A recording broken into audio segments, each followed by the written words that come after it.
Hi, my name is Rick, and today I'm going to present my research titled Optimizing First Mile, Last Mile Service Performance Using Transportation Network Companies.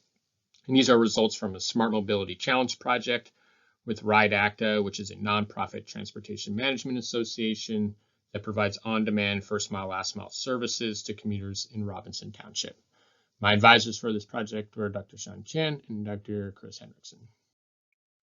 The research question for this project was, can we integrate ride-hailing services such as Uber or Lyft with Ride Acta's existing on-demand shuttles to improve performance and reduce costs?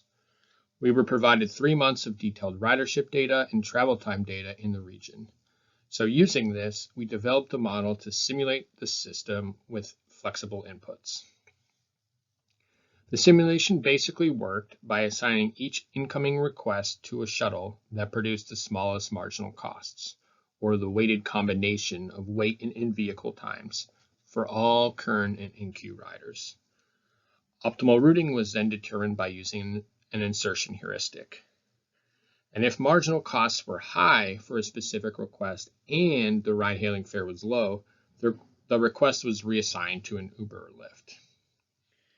We selected 3 primary strategies for this analysis, the first being the status quo scenario, which was 2 on-demand shuttles, and this is what's currently in operation now. Second, we created this hybrid system that relied on only 1 shuttle plus ride-hailing services to serve the rest of the trips. And finally, we computed costs and performance metrics, assuming ride-hailing companies serve all requests in the region.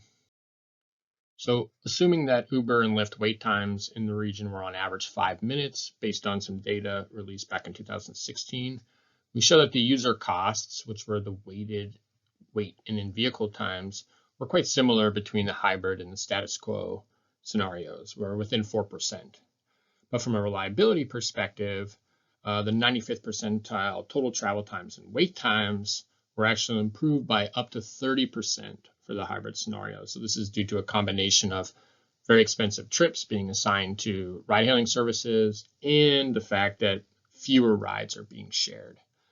We also showed that the costs were able to be reduced by 12.7%, or about $60,000 annually, using this hybrid solution.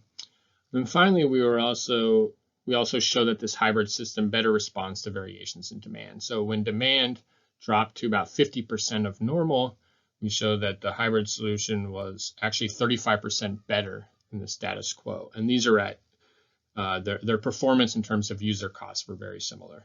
So thank you for your time. Please feel free to reach out with any questions. My email is at the bottom of this page.